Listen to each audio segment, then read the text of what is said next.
লা লিগায় গত রোববার রাতে সেল্তা ভিগোর বিপক্ষে ২-০ গোলে হেরে বড় ধাক্কা খেল রিয়াল মাদ্রিদ। এই ম্যাচে লাল কার্ডের বন্যা বয়ে যায়।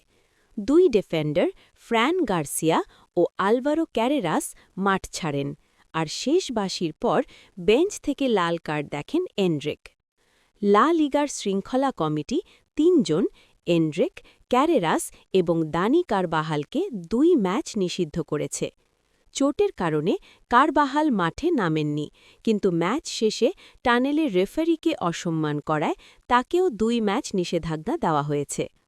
রেফারি রিপোর্টে বলা হয়, দুটি দ্রুত ফাউলের কারণে ফ্র্যান গার্সিয়াকে দ্বিতীয় হলুদ কার্ড দেখানোর পর পরিস্থিতি উত্তপ্ত হয়ে ওঠে। শেষ দিকে রদ্রিগো, ফেদে ভালভের্দে ও ক্যারেরাস মাঠের উত্তেজনা আরও বাড়ান, আর ম্যাচ শেষে চতুর্থ রেফারির দিকে তেড়ে যান এনরিক। সহ খেলোয়াড়রা কোনোভাবে তাকে থামান। কারবাহালও টানেলে রেফারিকে অপমানসূচক মন্তব্য করেছেন বলে উল্লেখ করা হয়েছে। আগামী রোববার আলাভেসের বিপক্ষে নামবে রিয়াল মাদ্রিদ। এই ম্যাচে এনরিক, ক্যারেরাস, গার্সিয়া এবং কারবাহালকে পাওয়া যাবে না।